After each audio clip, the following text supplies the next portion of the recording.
पतिदेव, मैं सिर्फ 3 साल उसके साथ सोऊंगी, 3 साल बाद मैं तुमसे शादी कर लूंगी। क्यों?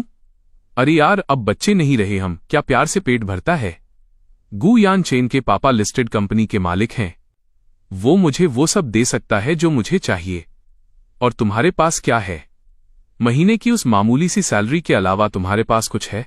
तुम टेंशन मत लो, मैंने गु यानचेन से बात कर ली है, हम बस यूं ही टाइम पास कर रहे हैं।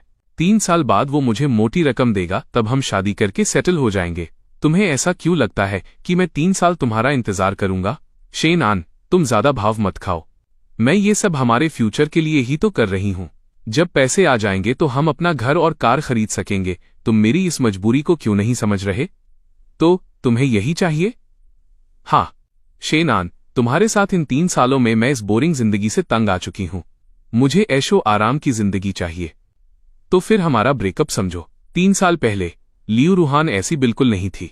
तब वो कॉलेज से नई नई पास आउट हुई थी। एक साधारण सी टी शर्ट और पोनीटेल में मुस्कुराते हुए कहती थी कि तुम्हारे साथ रेंट के कमरे में रहकर मैगी खाने में भी मुझे खुशी मिलेगी। मैंने उसकी बात पर भरोसा कर लिया। इसीलिए इन 3 सालों में मैंने दिन रात एक करके काम किया। हर दिन देर रात तक ओवरटाइम किया ताकि उसे एक बेहतर लाइफ दे सकूं। उसकी पसंद की ड्रेस के लिए मैंने 2 महीने तक पैसे बचाए। थककर चूर होने के बाद भी मैं उसे उसकी फेवरेट जगह डिनर पर ले जाता था। जब वो बीमार होती थी तो मैं रात रात भर जागकर उसकी देखभाल करता था। पर बदलाव कब शुरू हुआ? शायद 6 महीने पहले। वो अचानक अपने फोन को देखकर मुस्कुराने लगी, मुझसे दूर होने लगी और सहेलियों के साथ शॉपिंग का बहाना बनाकर देर रात शराब के नशे में धुत होकर घर लौटने लगी। जब मैं पूछता तो चिढ़ जाती। मेरा हाथ पकड़ने पर भी वो कतराने लगती थी। मुझे शक तो था, पर मैं यकीन नहीं करना चाहता था कि जो लड़की मेरे साथ पूरी जिंदगी बिताने के वादे करती थी वो ऐसी बदल जाएगी। ये सब सोचते हुए मैंने अपना वो फोन निकाला जो 3 साल से बंद पड़ा था। छोटे मालिक, लिम्बो, 3 साल का समय पूरा हुआ, मेरा टेस्ट खत्म हुआ। जी मालिक, मैं समझ गया। पता लगाओ कि लियू रूहान और गु यानचेन इस वक्त कहाँ हैं और लॉन्गटिंग ग्रुप की सारी डिटेल्स मुझे भेजो। कल से मैं वहां का टेकओवर संभाल रहा हूं। मालिक, क्या आप अपने फैमिली बिजनेस में वापस नहीं आ रहे? अभी नहीं, मुझे इन लोगों को एक बड़ा सरप्राइज देना है। 3 साल का एक खूबसूरत सपना अब टूट चुका था। ये घर मैं तुम्हारे लिए छोड़ रहा हूं, इसे इन 3 सालों का मुआवजा समझ लेना। का क्या? ये घर शेन आन ने कैश देकर खरीदा था? रूहान, तुम मेरे साथ रहो, मैं तुम्हें ऐसे 10-20 घर खरीद दूंगा। वैसे भी किसे चाहिए उसका ये मामूली सा घर? मुझसे अलग होने के बाद अपनी उस 10,000 की सैलरी से वो खुद का खर्चा भी मुश्किल से चला पाएगा। तुम्हारी हिम्मत कैसे हुई मुझे ब्लॉक करने की? अच्छा, बहुत सही। शेन आन, तुम में बहुत एटीट्यूड आ गया है ना। मैं भी देखती हूं कि मेरे बिना तुम क्या उखाड़ लेते हो। देखना, 3 दिन के अंदर तुम रोते हुए मेरे पास वापस आओगे और पैचअप की भीख मांगोगे। अरे छोड़ो भी जानू, ऐसे छोटे मोटे लोगों के लिए अपना मूड खराब करने की कोई जरूरत नहीं है। महीने की 10,000 सैलरी पाने वाला एक मामूली सा डिजाइनर शो ऑफ करने के अलावा और कर ही क्या सकता है? कल एक बार मुझे लॉन्गटिंग ग्रुप का प्रोजेक्ट मिल जाने दो, फिर तुम मेरे साथ ऐश करना। हा हा हा। लो, जल्दी से मेरी कार पार्क करो। जी बिल्कुल गू सर। शेन आन, तुम तो यार भूत की तरह पीछे ही पड़ गए हो। आज यहाँ क्यों आए हो? रूहान को वापस मांगने आए हो या मुझसे कुछ ब्रेकअप मनी चाहिए? गु यानचेन, जो चीज तुम्हारी नहीं है, अगर उसे जबरदस्ती छीनोगे तो उसकी बहुत भारी कीमत चुकानी पड़ेगी। हा हा हा, तुम्हारे जैसा कंगाल और बेकार इंसान मुझे कीमत चुकाने की धमकी दे रहा है? रूहान भी मेरी है और वो 100 करोड़ का प्रोजेक्ट भी मेरा है। शेन आन, अपनी बेइज्जती कराना बंद करो और चुपचाप कहीं नौकरी ढूंढ लो।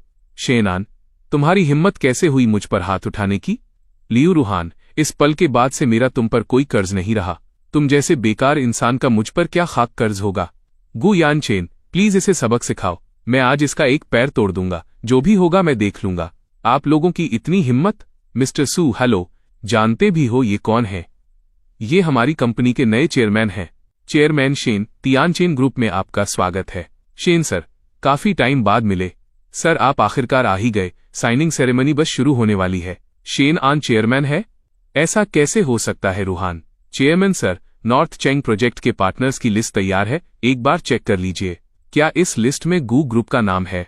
हाँ सर, ये एक छोटी कंपनी है जिसने किसी तरह जुगाड़ लगाकर इस लिस्ट में जगह बनाई है। इनका नाम हटा दो। इसके अलावा उस फैमिली का इस शहर में जितना भी बिजनेस है, मुझे आगे से वो दिखाई नहीं देना चाहिए। जी सर, समझ गया। मालिक, गू फैमिली के लोग लियू रूहान को जबरदस्ती घसीटते हुए आपके विला की तरफ ला रहे हैं। वे सब आपसे माफी मांगना चाहते हैं। अच्छा है, उन्हें आने दो, मैं उनका ही इंतजार कर रहा हूँ। हेलो मिस्टर शेन, नमस्ते सर। तुम सब बाहर रुको, किसी को भी अंदर मत आने देना। अरे आन, तुम आ गए। हाँ दादाजी, 3 साल पूरे हो गए और लियू रूहान फेल रही। शुरुआत में मुझसे ही गलती हुई थी जो मैंने तुम्हें इस रिश्ते में बांधा। दादाजी, आप भी क्या बात कर रहे हैं?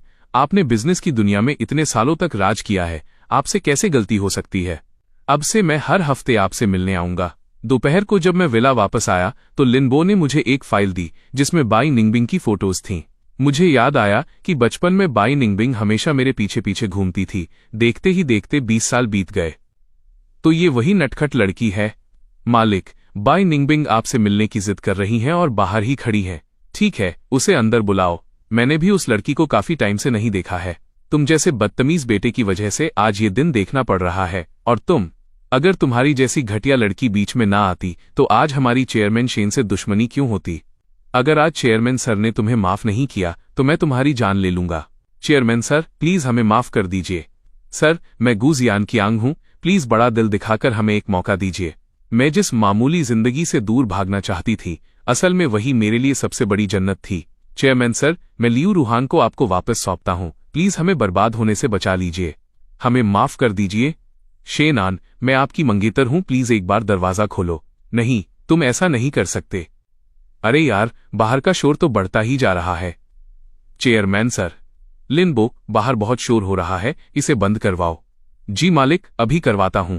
बाउंसर्स से उन सबको बाहर फिंकवाने के बाद मैं अपनी पुरानी लाइफस्टाइल में वापस लौट आया और बड़े बड़े बिजनेस इवेंट्स और पार्टीज अटेंड करने लगा। बस अब मेरे पीछे एक छोटी सी परछाई हमेशा रहती थी। रही बात लियू रूहान और उन लोगों की, तो मैंने बस बैठे बैठे थोड़ा सा दिमाग चलाया और उन्हें आखिरी झटका दे दिया। अब इसके बाद वे जिएं या मरें, मेरा उनसे कोई लेना देना नहीं था। यान चेन, जरा ये देखो, ये सब झूठ है ना? झूठ है, यह सब बकवास है। किसी ने मुझे फंसाया है। प्लीज फोन उठाओ, जल्दी कॉल रिसीव करो। आपके द्वारा डायल किया गया नंबर अभी उपलब्ध नहीं है। मेरी ऐश की जिंदगी, सब खत्म हो गया। पापा। गू यान चेन, तुमने आखिर ऐसा क्या कर दिया? तुमने मुझे बर्बाद कर दिया।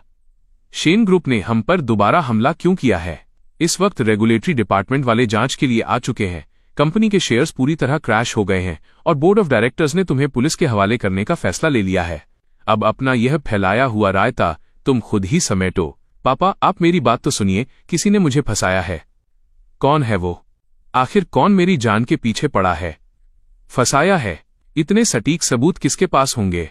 तुमने हाल ही में किसे नाराज किया है? क्या तुम्हें खुद अंदाजा नहीं है? आज से मेरा तुमसे कोई रिश्ता नहीं है। मैं तुमसे सारे संबंध तोड़ रहा हूं। जो चीज तुम्हारी नहीं है, अगर उसे जबरदस्ती छीनोगे तो उसकी बहुत भारी कीमत चुकानी पड़ेगी। ये सब फिर से उस शेन आन की वजह से हुआ है। सब तुम्हारी गलती है। तुम 3 साल उसके साथ रही, तुम्हें उसकी असली पहचान तक नहीं पता थी। शेन आन, वो कंगाल जो कभी मेट्रो में धक्के खाता था, वही इस पूरे खेल का मास्टरमाइंड निकला। तुम कुछ सोचती क्यों नहीं? कोई न कोई गलत फहमी हुई होगी। तुम अपने पापा को अच्छे से समझाओ और अपनी जान पहचान लगाकर बात को दबाने की कोशिश करो।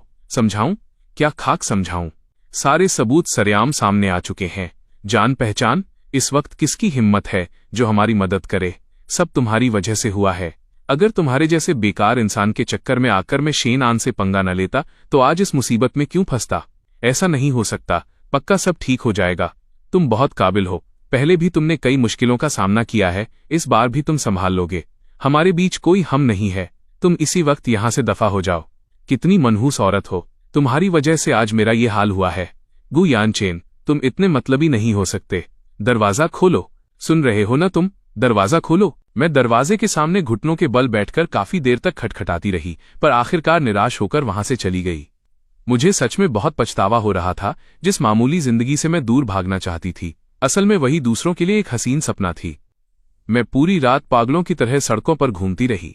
चलते चलते अनजाने में मैं उसी जगह पहुंच गई जहां मैं और शेन आन पहले रहा करते थे, पर वहां पहुंचकर देखा कि नीचे कुछ लोग मेरा सामान बाहर निकाल रहे थे। तुम लोग ये क्या कर रहे हो? मेरे सामान को हाथ लगाने की हिम्मत किसने की? हमें मिस्टर शेन आन ने ये काम सौंपा है। उन्होंने हमसे कहा है कि आपका सामान गार्ड रूम में रख दें, क्योंकि कुछ ही दिनों में यहाँ नए किराएदार रहने आने वाले हैं। शेन आन कहाँ है? उसे कहो बाहर आए और मुझसे मिले। मिस्टर शेन अब यहाँ नहीं रहते, प्लीज रास्ते से हटिए। मैम, सारा सामान शिफ्ट कर दिया है, अब हम चलते हैं। थैंक यू भैया। अरे कोई बात नहीं, आगे भी कोई काम हो तो बताइएगा। जब तुम्हें इस घर की जरूरत ही नहीं थी तो मैंने इसे बेच दिया। तुम्हारा सारा सामान पैक करवा दिया है, आकर ले जाना। आज से हमारा हिसाब बराबर। हिसाब बराबर? इसका मतलब तुम बहुत पहले से ही मुझे अपनी जिंदगी से बाहर फेंकने का प्लान बना चुके थे। पापा, गु यानचेन ने मुझे घर से निकाल दिया। अब रोने से क्या फायदा? तुमने बहुत बड़ी मुसीबत खड़ी कर दी है। गु फैमिली के डूबने से हम भी फंस गए हैं। हमारे सारे बैंक अकाउंट्स फ्रीज हो चुके हैं, घर भी सील होने वाला है। हम पूरी तरह कंगाल हो चुके हैं। लियू फैमिली बर्बाद हो गई, मैं खत्म हो गई, सब कुछ खत्म हो गया। ये सब शेन आन ने किया है। वो दूर बैठकर मेरा तमाशा देख रहा है। ये सिर्फ शेन आन ही कर सकता है। तुम किसकी बात कर रही हो? तुम्हारा मतलब उसी शेन आन से है ना? शेन आन? वह कंगाल लड़का? इस मुसीबत के वक्त भी तुम मजाक कर रही हो? वह कोई गरीब लड़का नहीं है, वो बस नाटक कर रहा था। वो लॉन्गटिंग ग्रुप का चेयरमैन है। मैंने उसे धोखा दिया और अब वो हम सबसे बदला ले रहा है। क्या कहा? तुमने लॉन्गटिंग ग्रुप के चेयरमैन से दुश्मनी मोल ले ली? तुम्हारी वजह से आज पूरा परिवार रास्ते पर आ गया। मुझे उसकी असली पहचान नहीं पता थी। सच में मुझे कुछ नहीं पता था। मुझे शेन आन से मिलना है। मैं उससे माफी मांगना चाहती हूं। मुझे उसे वापस पाना है। हैरानी की बात तो यह है कि उसके फोन नंबर के अलावा मैं उसके बारे में कुछ जानती तक नहीं थी। उसने सच में मुझसे सारे रिश्ते तोड़ लिए थे। तुम्हें जो मुआवजा दिया है उसे लौटाने की जरूरत नहीं है। जिस मामूली जिंदगी को मैं हिकारत से देखती थी, असल में वो सब उस दिखावे के पीछे छिपा उसका सच्चा प्यार था। इस हादसे के बाद लियू फैमिली पूरी तरह बर्बाद तो नहीं हुई, पर उनकी जिंदगी नर्क जरूर बन गई। बैंक ने कर्ज वसूलने के लिए उनका आलीशान फ्लैट जब्त कर लिया, जिसके बाद उनके पूरे परिवार को दादाजी के पुराने वाले मकान में शिफ्ट होना पड़ा। उस घर की दीवारों का प्लास्टर उखड़ रहा था। गर्मियों में छत टपकती और सर्दियों में ठंडी हवाएं अंदर आती थीं। उनके पहले वाले लग्जरी अपार्टमेंट के सामने वो घर किसी कबाड़ खाने जैसा था। लियू रूहान के पापा, जो कभी एक कंपनी के मालिक हुआ करते थे, बिजनेस डूबने के बाद उन्होंने आधा महीना नौकरी ढूंढी पर कहीं काम नहीं मिला। आखिरकार थक हार कर उन्होंने अपनी बची कुची इज्जत किनारे रखी और एक पुरानी इलेक्ट्रिक स्कूटर खरीदकर फूड डिलीवरी का काम शुरू कर दिया। जो इंसान कभी सूट बूट में रौब झाड़ता था, वो अब तेल के दागों से भरी डिलीवरी बॉय की टी शर्ट पहने सड़कों पर गाड़ियों के बीच धक्के खा रहा था। 15 दिनों के अंदर ही धूप में उनका रंग काला पड़ गया और 2 बार स्कूटर से गिरने की वजह से घुटनों पर नीले निशान पड़ गए। वहीं लियू रूहान की मम्मी दिन भर घर में रोती रहती थीं और अब उनके पास अपने पति के गंदे कपड़े धोने, उनके जख्मों पर पट्टी बांधने और वक्त पर खाना बनाने के अलावा कोई काम नहीं बचा था। घर का माहौल इतना घुटन भरा हो चुका था कि लियू रूहान का वहां दम घुटने लगा था। उसने भी हाथ पर हाथ धरे बैठना ठीक नहीं समझा। उसने दर्जनों रेज्यूमे प्रिंट करवाए और शहर की छोटी बड़ी कंपनियों के चक्कर काटने लगी।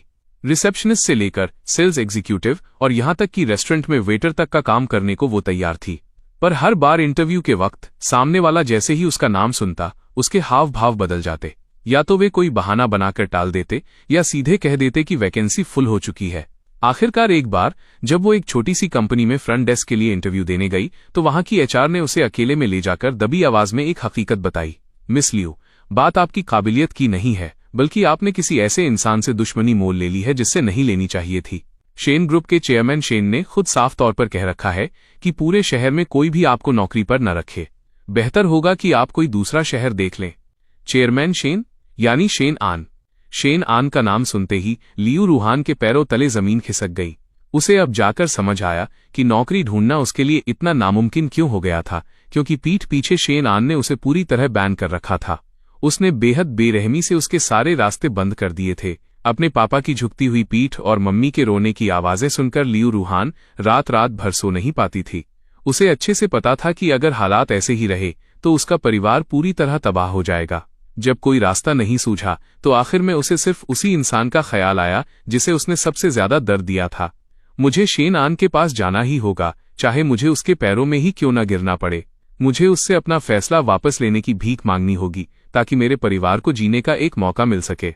चूंकि शेन आन की कंपनी ने लियू रूहान को ब्लैकलिस्ट कर दिया था, इसलिए उस तक पहुंचने के लिए उसने शेन आन के हर एक दोस्त और रिश्तेदार को फोन खटखटाया, पर कोई भी कुछ बताने को तैयार नहीं हुआ। आखिर में अपनी जान देने की धमकी देने के बाद एक रहमदिल महिला से उसे शेन आन का नया पता मिल ही गया। वो पागलों की तरह उस पते की ओर भागी। इस बार मैं शेन आन से मिलकर ही रहूंगी। कौन है? मैं लियू रूहान हूं, मुझे शेन आन से मिलना है। चेयरमैन सर, किसी से नहीं मिलेंगे। लिनबो से साफ मनाही सुनने के बाद भी लियू रूहान वहां से नहीं गई, बल्कि सीधे सीढ़ियों पर ही घुटनों के बल बैठ गई। उस दिन धूप बहुत तेज थी, जिससे उसकी स्किन झुलसने लगी थी और चेहरे से पसीना बहकर उसके कपड़ों को भिगो रहा था। रात होते ही मौसम एकदम ठंडा हो गया। बर्फीली हवाएं बदन में चुभने लगीं और घुटने दर्द के मारे बिल्कुल सुन्न हो चुके थे। वो दिन भर भूखी प्यासी रही, बीच में कई बार चक्कर खाकर गिरने ही वाली थी, पर फिर भी जिद पर अड़ी वहीं बैठी रही। विला के सिक्योरिटी गार्ड्स उसे दूर से देख रहे थे। उन्होंने उसे वहां से हटाया तो नहीं, पर कोई हमदर्दी भी नहीं दिखाई। लियू रूहान को पता था कि मैं उसे जरूर देख रहा हूं और मैं बस जानबूझकर उसे तड़पा रहा हूं ताकि उसे उसके धोखे की सजा मिल सके। पूरा एक दिन और एक रात, यानी पूरे 24 घंटे बीत गए। जब अगले दिन की सुबह की धूप लियू रूहान के पीले और थके हुए चेहरे पर पड़ी, तब जाकर वो भारी लोहे का मेन गेट धीरे धीरे खुला। हमारे 3 साल के रिश्ते का क्या तुम्हें सच में जरा सा भी एहसास नहीं है? 3 साल? लियू रूहान, तुम्हारी इतनी हैसियत भी नहीं है कि मैं तुम्हें धोखा देने के लिए अपने 3 साल बर्बाद करूं। क्या तुम 3 साल पहले सिटी हॉस्पिटल के गेट के पास वाली बात भूल गई, जब तुमने अचानक हार्ट अटैक आने पर एक बुजुर्ग की जान बचाई थी? वो बुजुर्ग कोई और नहीं, मेरे दादाजी थे। दादाजी, प्लीज आप हिम्मत रखिए। डॉक्टर, कोई जल्दी आओ यहाँ। दादाजी ने होश में आने के बाद हमेशा तुम्हें ढूंढकर तुम्हारा एहसास मानना चाहा। बाद में जब तुम्हारी डिटेल्स पता चली और ये मालूम हुआ कि तुम अनमैरिड हो, तो उन्होंने मुझसे अपनी पहचान छिपाकर 3 साल तुम्हारे साथ बिताने को कहा।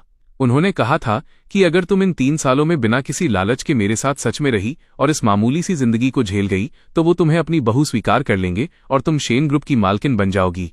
साथ ही लियू फैमिली को भी भारी सपोर्ट मिलेगा। दादाजी ने तुम्हें मौका दिया था। मुझे लगा था कि दादाजी को बचाते वक्त जो तुम्हारी अच्छाई दिखी थी वो सच थी, पर मुझे नहीं पता था कि तुम अंदर से इतनी लालची और मतलबी हो। मैंने तुम्हें न जाने कितने हिंट्स दिए, तुम्हारी गलतियों को इग्नोर किया, पर तुमने क्या किया?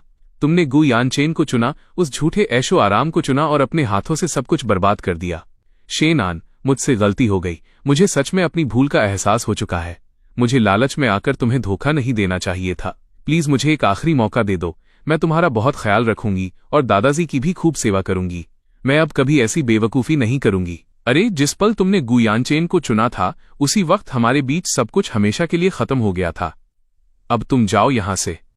आज के बाद कभी मेरे सामने मत आना। इतना कहकर मैं मुड़ा और विला के अंदर चला गया। शेन आन, वो भारी गेट लियू रूहान के पीछे धीरे धीरे बंद हो गया, जिसने मेरी और उसकी दुनिया को हमेशा के लिए अलग कर दिया। लियू रूहान वहीं जमीन पर बैठ गई और फूट फूट कर रोने लगी। उसे समझ आ चुका था कि उसने उस इंसान को हमेशा के लिए खो दिया है, जो कभी उसके लिए अपनी सारी रईसी भूलकर एक आम इंसान बन गया था। तुम मेरे साथ ऐसा क्यों कर रहे हो? प्लीज मुझे छोड़कर मत जाओ। वहां से लौटने के बाद लियू रूहान आधा महीना बेहद डिप्रेशन में रही। अपने पापा को रोज उस पुरानी इलेक्ट्रिक स्कूटर पर डिलीवरी करते देखना, जिनके घुटनों के पुराने जख्म अभी सूखे भी नहीं थे कि नए निशान आ जाते थे, और अपनी मम्मी को सब्जी मंडी में कचरा साफ करते हुए लोगों के ताने सुनते देखना, यह सब देखकर आखिरकार उसकी गैरत जाग गई और वो घर में दुबक कर नहीं बैठ सकी। उसने अपना इकलौता साफ सुथरा कपड़ा धोया, उसकी सिलवटें मिटाईं और अपना आईडी कार्ड लेकर हर एक छोटे मोटे रेस्टोरेंट में जाकर वेटर के काम के लिए पूछने लगी। मेरे बैन लगाने की वजह से कोई भी ढंग की कंपनी उसे रखने को तैयार नहीं थी, इसलिए उसके पास ऐसे छोटे ढाबों में काम ढूंढने के अलावा कोई रास्ता नहीं था जहां ज्यादा बैकग्राउंड चेक नहीं होता था। आखिरकार एक छोटे से रेस्टोरेंट वाले ने उसका सुंदर चेहरा देखकर उसे काम पर रख लिया। महीने के 3000 रुपये बिना खाने रहने की सुविधा के और रोज 12 घंटे खड़े रहकर काम करना पड़ता था। पर नौकरी के तीसरे ही दिन लियू रूहान का सामना एक ऐसे इंसान से हो गया जिससे वो जिंदगी में कभी नहीं मिलना चाहती थी। अरे, ये तो हमारी मिस लियू रूहान है। ये क्या हाल बना रखा है? नहीं, मुझे यहां से तुरंत निकलना होगा। अरे, छिप क्यों रही हो? आजकल तो बड़े मजे चल रहे हैं तुम्हारे। वेटर बनकर प्लेटें उठा रही हो। याद है, कभी तुम शेन आन को गरीब बताकर किसी अमीर से शादी करने के सपने देख रही थी। फिर ये नौबत कैसे आ गई? मैं तो कहता हूं कि अगर तुम्हारी जैसी लड़की बीच में ना आती तो आज मेरी शेन आन से दुश्मनी क्यों होती? मेरा बिजनेस क्यों डूबता? मेरे पापा क्यों सुसाइड करते? और मैं जेल से बेल पर बाहर आकर आज एक अदद नौकरी के लिए क्यों तरस रहा होता? ये सब तुम्हारी वजह से हुआ है। तुमने मेरी जिंदगी बर्बाद कर दी। नहीं, प्लीज ऐसा मत करो। आई एम सॉरी, प्लीज मुझे छोड़ दो। देखो यार, देखने में तो कितनी शरीफ लगती है, पर इसके कारनामे तो देखो कितने घटिया है। सही बात है, जैसी करनी वैसी भरनी। इसके साथ ऐसा ही होना चाहिए था। शुरुआत में तुम मुझसे कहती थी कि शेन आन तुम्हें 1 कप चाय तक पिलाने में कंजूसी करता था, और अब वेटर बनकर दिन भर में जितना कमाती हो, क्या उससे 1 कप सबसे सस्ती चाय भी खरीद सकती हो? मुझे समझ नहीं आ रहा मैं क्या करूं। मैं अब और नहीं झेल सकती। मुझे बहुत डर लग रहा है। अब पछताने से क्या फायदा? अफसोस, अगर तुम अब शेन आन के पैरों में भी गिर जाओगी, तब भी वो तुम्हारी तरफ मुड़कर नहीं देखेगा। ये यहां कैसे आ सकती है? ये यहाँ क्या कर रही है? नहीं, ऐसा नहीं हो सकता। मैम, उम्मीद नहीं थी कि आपसे यहाँ मुलाकात होगी। हेलो मैम, मैं रीता हूँ। इससे पहले एक बिजनेस पार्टी में मैंने आपको दूर से देखा था। आप मिस्टर गू, आप जिस फ्रॉड केस में फंसे हैं उसकी बेल की शर्तें अभी लागू हैं। रूल्स के मुताबिक आप किसी पब्लिक प्लेस पर आकर तमाशा नहीं कर सकते।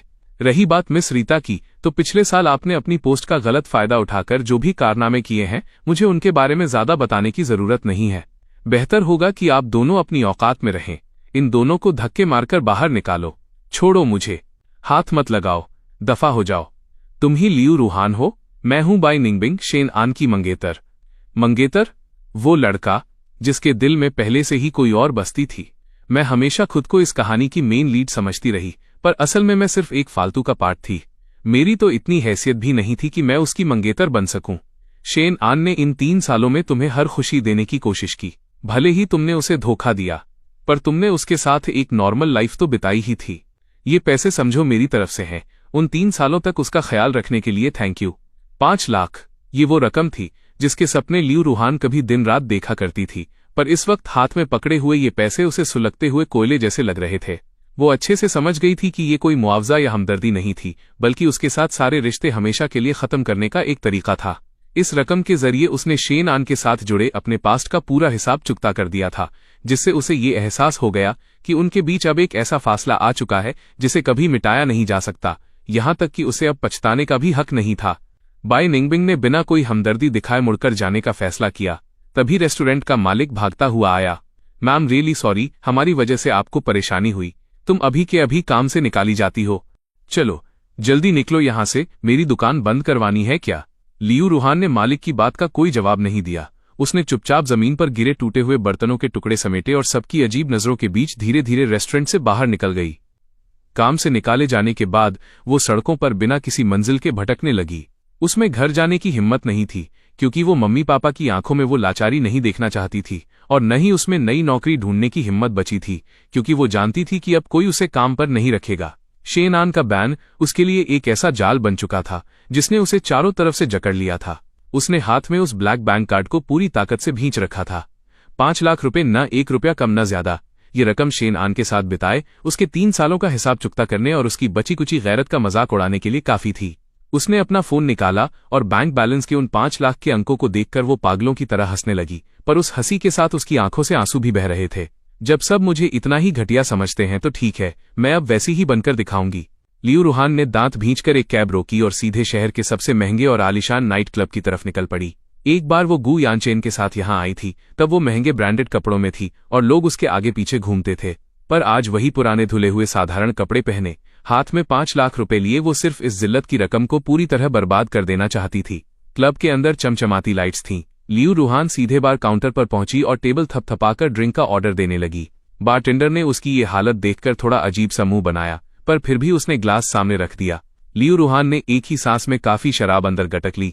कड़वे लिक्विड ने उसके गले को झुलसा दिया, पर उसके दिल का दर्द फिर भी कम नहीं हुआ। उसने कैश की एक गड्डी काउंटर पर दे मारी। रखो इसे, चेंज की कोई जरूरत नहीं है।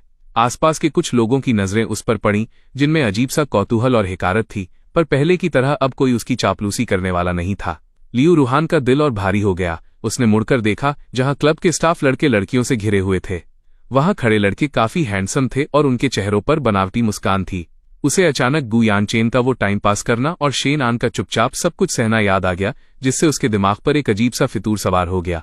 उसने टेबल से कैश उठाया, सीधे सबसे अट्रैक्टिव लड़के के पास पहुंची और पैसों की गड्डी उसके हाथ में थमा दी। मेरे साथ ड्रिंक करो, ये सब तुम्हारा हुआ। मिस लियू, आप सच में बहुत दरियादिल हैं। दरियादिल? ये मामूली से पैसे क्या चीज हैं? और लेकर आओ। लियू रूहान एक पागल की तरह बर्ताव कर रही थी। वो लगातार सबसे महंगी ड्रिंक्स का ऑर्डर दे रही थी और वहां के स्टाफ लड़कों को टिप्स बांटे जा रही थी। उसकी ये रईसी देखकर वे लड़के उसके चारों तरफ इकट्ठा हो गए और मिस लियू कहकर उसकी झूठी तारीफें करने लगे, जिससे उसका सिर चकराने लगा।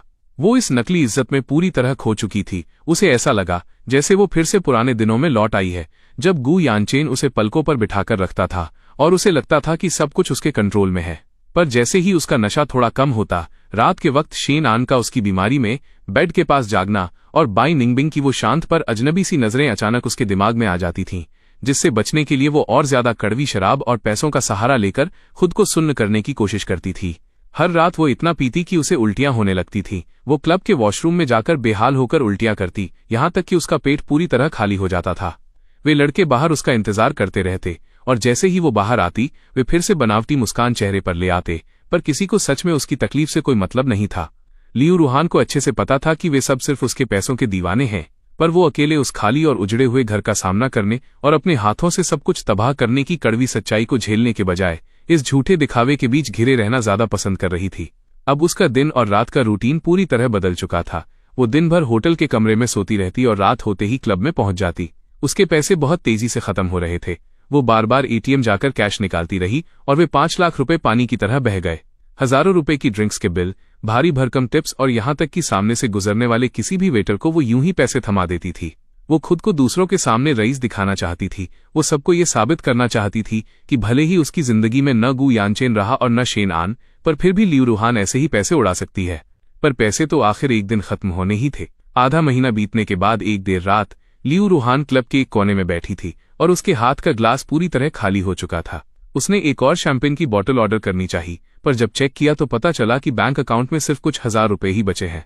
उसके आसपास मंडराने वाले लड़कों ने जब देखा कि अब उसके पास लुटाने के लिए पैसे नहीं बचे हैं, तो उनके तेवर तुरंत बदल गए। वे कोई न कोई बहाना बनाकर वहां से खिसक गए और वो बिल्कुल अकेली रह गई। लियू रूहान गुमसुम बैठी रही। क्लब का म्यूजिक अब भी उतना ही लाउड था, पर उसे अपने आसपास अजीब सा सन्नाटा महसूस हो रहा था। 5 लाख रुपए यूं ही खत्म हो गए। उसने अपना फोन निकाला, बैंक बैलेंस देखा और वहीं फूट फूट कर रोने लगी। इन पिछले 15 दिनों की अय्याशी एक छोटे से सपने जैसी थी।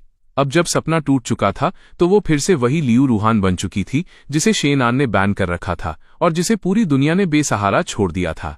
वो लड़खड़ाती हुई क्लब से बाहर निकली। सुबह के उस वक्त सड़कें बिल्कुल सूनी थीं, बस स्ट्रीट लाइट्स की मध्यम पीली रोशनी चमक रही थी। ठंडी हवा लगते ही उसका नशा और चढ़ गया। उसने दीवार का सहारा लेकर कुछ देर उल्टियां करने की कोशिश की, पर पेट बिल्कुल खाली होने की वजह से बस खट्टा पानी निकल रहा था, जिससे उसकी तकलीफ और बढ़ गई। उसने अपनी पतली सी जैकेट को बदन से और भींच लिया और कांपते कदमों से उस पुराने किराए के मकान की तरफ बढ़ने लगी। जब वो एक सुनसान और अंधेरी गली से गुजर रही थी, तभी अचानक अंधेरे में से एक शराबी आदमी बाहर निकला और उसने झटके से उसका हाथ पकड़ लिया। जितने पैसे हैं सब बाहर निकाल। मेरे पास पैसे नहीं है, सच में मेरे पास कुछ नहीं है। पैसे नहीं हैं, बस इतने से ही पैसे हैं, सच में और नहीं है। मेरे बैंक अकाउंट में भी सिर्फ कुछ 100 रुपए ही बचे हैं। दफा हो जाओ यहां से। लियू रूहान झटके से उस ठंडी और पथरीली जमीन पर गिर पड़ी, जिससे उसके घुटनों पर गहरी चोट आई और वे दर्द से तड़प उठे। वो वहीं जमीन पर पड़ी रही और उस आदमी को भागते हुए देखकर फूट फूट कर रोने लगी। उसका फोन जा चुका था, बचे कुचे पैसे छिन चुके थे और यहां तक कि उसके गले की वो सस्ती सी चेन भी वो लुटेरा ले गया था। 5 लाख रुपए उसने खुद अपने हाथों से पानी की तरह बहा दिए थे। उसका पुराना परिवार पहले ही बिखर चुका था। उसका पुराना प्यार बहुत पीछे छूट गया था और आज की तारीख में उसके पास सच में कुछ नहीं बचा था। सुबह की उस ठंडी हवा ने गली के सूखे पत्तों को उड़ाया, जहां लियू रूहान जमीन पर सिमटी हुई बेहाल होकर रो रही थी। उसे याद आया कि कैसे 3 साल पहले वो एक साधारण सी टी शर्ट पहने मुस्कुराते हुए कहती थी कि बस तुम्हारे साथ रहने में ही मेरी खुशी है। उसे याद आया कि कैसे शेन आन खुद के पैसे बचाकर उसके लिए सुंदर ड्रेसेस खरीदता था। उसे याद आया कि कैसे बाई निंगबिंग ने बेहद शांत पर अजनबी नजरों से उसे वो बैंक कार्ड थमाया था। उसे लगा था कि पैसे उड़ाने से उसे इस दर्द से छुटकारा मिल जाएगा। उसे लगा था कि इस अय्याशी से वो अपने पछतावे को छिपा लेगी, पर आखिरकार उसके हिस्से में सिर्फ और गहरी लाचारी ही आई। उसने अपने हाथों से अपनी जिंदगी के सारे उजालों को लात मार दी थी और अब उसे इस अंतहीन अंधेरे में रहकर अपने ही कर्मों का फल भुगतना था। गली में गूंजती उसकी रोने की आवाज धीरे धीरे कमजोर पड़ने लगी और जमीन पर पड़ी लियू रूहान धीरे धीरे बेहोश होने लगी। उसे अंदाजा भी नहीं था कि आने वाले वक्त में उसके सामने इससे भी ज्यादा खौफनाक हकीकत आने वाली थी। दूसरी तरफ शेन आन इस वक्त बाई निंगबिंग के साथ शहर का खूबसूरत नाइट व्यू एंजॉय कर रहा था। तभी उसके फोन पर असिस्टेंट का एक मैसेज फ्लैश हुआ। लियू रूहान ने वो 5 लाख रुपए पूरी तरह उड़ा दिए हैं। सुबह तड़के एक सुनसान गली में उसके साथ लूटपाट हुई और अब उसके पास फूटी कौड़ी भी नहीं बची है। जो लोग हमारी जिंदगी में कोई मायने नहीं रखते, अब उनके बारे में बात करने की कोई जरूरत नहीं है। वैसे 3 साल के उस रिश्ते को तुमने इतनी आसानी से भुला दिया? अब तुम बदल गए हो, वरना 1 महीने पहले तक तो तुम शादी के लिए मेरे पीछे पीछे घूम रहे थे, है ना? मैं क्या कुछ दिनों के लिए फॉरेन चली गई? यहां तो किसी ने मेरी ही चीज पर अपना हक जता दिया। देखा जाए तो बाई निंगबिंग और शेन आन बचपन के दोस्त थे, पर 7 साल पहले बाई निंगबिंग आगे की पढ़ाई के लिए विदेश चली गई थी और इससे पहले कि दोनों अपने दिल की बात कह पाते, उनका कॉन्टैक्ट टूट गया था। खिड़की के बाहर शहर की लाइट्स अब भी उतनी ही चमकीली थीं, पर वे लियू रूहान की बर्बाद हो चुकी जिंदगी में कोई उजाला नहीं कर सकती थी। वो न जाने कब से पैदल चल रही थी, पर चलते चलते वो अचानक उसी सोसाइटी के पास पहुंच गई जहां कभी वो और शेन आन साथ रहते थे। वो फ्लैट शेन आन ने शादी से पहले कैश देकर खरीदा था, पर अब उसे बेचा जा चुका था और नया मालिक उसे रेंट पर देने के लिए टेनेंट्स ढूंढ रहा था। लियू रूहान के दिल की धड़कन अचानक तेज हो गई और उसने बिना सोचे समझे सीधे नए ओनर का नंबर मिला दिया। अंकल, मैं लियू रूहान हूं जो पहले इस फ्लैट में रहती थी। मैं बस एक बार इस घर को अंदर से देखना चाहती हूं, सिर्फ एक आखिरी बार। अरे बेटा, तुम रो मत, मैंने तुम्हारे लिए एक एक्स्ट्रा चाबी नीचे गार्ड रूम में रखवा दी है, जाके ले लो। लियू रूहान ने कांपते हाथों से ताला खोला और उस जाने पहचाने घर के अंदर कदम रखा। घर का सारा सेटअप बिल्कुल वैसा ही था जैसा वो छोड़कर गई थी। शेन आन का सामान भले ही वहां से शिफ्ट किया जा चुका था, पर हॉल की दीवार पर अब भी वो कपल्स वाली पेंटिंग टंगी थी जिसे उसने जिद करके खरीदवाया था। सोफे पर उसकी वो आधी बुनी हुई ऊनी स्कार्फ वैसी ही पड़ी थी और किचन की अलमारी में उसके पसंदीदा डिजाइन वाले चीनी मिट्टी के बर्तन सजे हुए थे। पुरानी यादों का एक पूरा सैलाब उसके दिमाग में उमड़ पड़ा। उसे याद आया कि कैसे शेन आन रोज सुबह जल्दी उठकर उसके लिए ब्रेकफास्ट बनाता था, कैसे वो रात रात भर जागकर उसका रिज्यूमे ठीक करता था, कैसे उसकी बीमारी में वो रात भर बेड के पास बैठा रहता था और कैसे उसे बाहों में भरकर प्यार से कहता था, रूहान, जब तक मैं हूं तुम्हें टेंशन लेने की जरूरत नहीं है। जिस प्यार को उसने कभी कोई अहमियत नहीं दी थी, जिस नॉर्मल लाइफस्टाइल को वो घटिया समझती थी, इस वक्त वही सारी बातें उसके सीने में खंजर की तरह चुभ रही थीं। लियू रूहान के दिल का दर्द और लाचारी अब हद से ज्यादा बढ़ चुकी थी। वो इस लाचारी और दर्द को अब और नहीं झेल पा रही थी और अपने ही हाथों सब कुछ तबाह करने का पछतावा उसे अंदर ही अंदर खाए जा रहा था। उसे लगा कि अगर उसने इसी जगह अपनी जिंदगी खत्म कर ली तो शायद शेन आन को उसकी याद आ जाए, शायद वो उसे माफ कर दे। उसने सबसे पहले किचन से एक केला निकाला, फिर अपना फोन हाथ में लिया और शेन आन को एक आखिरी मैसेज टाइप किया। शेन आन, मैं हमारे पुराने घर में तुम्हारा इंतजार कर रही हूं। मुझे अपनी गलती का एहसास हो चुका है और मैं अपने तरीके से इसका प्रायश्चित करूंगी। अगर मुझे एक और मौका मिला तो मैं तुमसे बहुत प्यार करूंगी और तुम्हें कभी छोड़कर नहीं जाऊंगी। मैसेज सेंड करने के बाद उसने फोन को एक तरफ फेंक दिया, अपनी आंखें बंद की और हाथ में पकड़े केले को तेजी से खाने लगी। इसी दौरान अपने आलीशान विला में शेन आन एक जरूरी वीडियो कॉन्फ्रेंसिंग में बिजी था। सर, मिस लियू का एक और मैसेज आया है। उनका कहना है कि वो पुराने घर में हैं। कोई जरूरत नहीं है ध्यान देने की। अरे रूहान, ये तुम्हें क्या हो गया? हेलो, क्या ये एम्बुलेंस सर्विस है? यहाँ एक लड़की बेहोश हो गई है, गार्डन अपार्टमेंट के ब्लॉक बी के सामने। हाँ, प्लीज जल्दी आइए। उसकी सांसें चल रही हैं, जितनी जल्दी हो सके पहुंचिए। हॉस्पिटल के वार्ड में लियू रूहान बेड पर लेटी हुई सूनी नजरों से छत को निहार रही थी। उसे पता था कि मकान मालिक आंटी ने उसकी जान बचाई थी, पर शेन आन ने उसके मैसेज का कोई जवाब नहीं दिया था और न ही वो एक बार भी उसे देखने आया था। उसने अपने फोन की स्क्रीन बंद की और उसकी आंखों से आंसू चुपचाप बहकर तकिए को भिगोने लगे। वो अब पूरी तरह समझ चुकी थी कि उसके और शेन आन के बीच सब कुछ हमेशा के लिए खत्म हो चुका है। लियू रूहान 1 महीने तक हॉस्पिटल में एडमिट रही, जहां उसके मम्मी पापा बारी बारी से उसकी देखभाल करते थे। उसके पापा रोज सुबह जल्दी डिलीवरी के लिए निकल जाते थे ताकि उसकी दवाइयों और अच्छे खाने के लिए कुछ ज्यादा पैसे कमा सकें। उसकी मम्मी भी उसके लिए हल्का और हेल्दी खाना बनाकर लाती थीं और अपने हाथों से उसे खिलाती थीं। लियू रूहान ये सब देखती तो उसका दिल ग्लानि से भर जाता। उसने ठीक होने के लिए डॉक्टरों की बात माननी शुरू कर दी।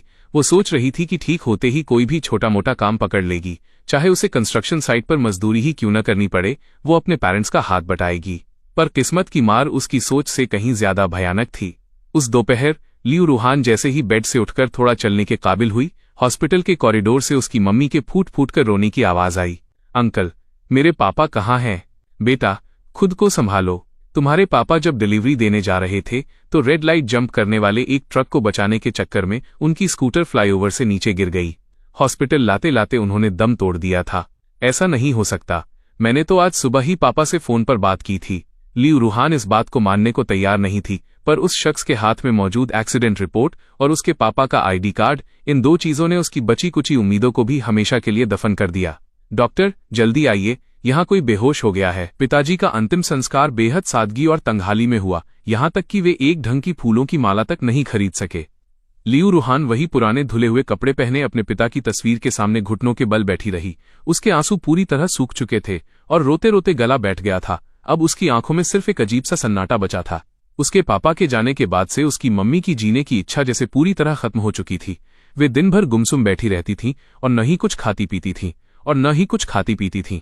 लियू रूहान ने किसी तरह हिम्मत जुटाकर अंतिम संस्कार की रस्में पूरी की और फिर अपनी मम्मी की देखभाल करने के साथ साथ छोटे मोटे काम ढूंढने लगी। पर शेन आन का बैन अब भी लागू था, यहां तक कि सबसे छोटे दर्जे का वेटर रखने को भी कोई तैयार नहीं था। जब कोई रास्ता नहीं बचा तो आखिरकार उसने एक छोटे से ढाबे पर बर्तन धोने का काम शुरू कर दिया ताकि किसी तरह उन दोनों माँ बेटी का गुजारा हो सके। लेकिन मुसीबतों का सिलसिला यही नहीं थमा। 3 महीने बाद एक देर रात उसकी मम्मी को अचानक ब्रेन हैमरेज हुआ और वे किचन के काउंटर के पास ही गिर पड़ी। जब तक लियू रूहान को पता चला तब तक उसकी मम्मी की सांसें थम चुकी थीं और उनके हाथ में उसके पापा की एक पुरानी फोटो दबी हुई थी। महज 3 महीनों के अंदर उसके माता पिता दोनों उसे छोड़कर चले गए और लियू रूहान इस दुनिया में बिल्कुल अकेली रह गई। उसे पहली बार ये शहर इतना पराया और इतना बेरहम महसूस हो रहा था। और इसके ठीक 3 दिन बाद शेन आन की शादी की शहनाइयां गूंज उठीं। बहुत बहुत बधाई हो सर। चेयरमैन शेन ने इतनी कम उम्र में जो मुकाम हासिल किया है वो काबिले तारीफ है मैम, और आपकी जोड़ी सच में कमाल की है। आप सभी का बहुत बहुत थैंक यू। आइए प्लीज एंजॉय कीजिए। आज की शाम किसी भी चीज की कमी नहीं होनी चाहिए। 7 साल पहले हम एक गलतफहमी की वजह से अलग हो गए थे, पर 7 साल बाद किस्मत ने हमें फिर मिला दिया। निंगबिंग, आखिरकार आज हम हमेशा के लिए एक हो गए। शेन आन, क्या सच में तुम्हारी शादी हो गई, वो भी बाय निंगबिंग से? अगली सुबह लियू रूहान ने एक छोटे से बैग में अपना बचा कुचा सामान समेटा और बिल्कुल अकेली उस शहर को छोड़कर जाने वाली ट्रेन में सवार हो गई। इस शहर ने उसे जिंदगी की सबसे बड़ी खुशियां भी दी थीं और सबसे गहरे जख्म भी, पर आज वो अपनी जिंदगी के उस काले पन्ने को हमेशा हमेशा के लिए बंद करके आगे बढ़ रही थी।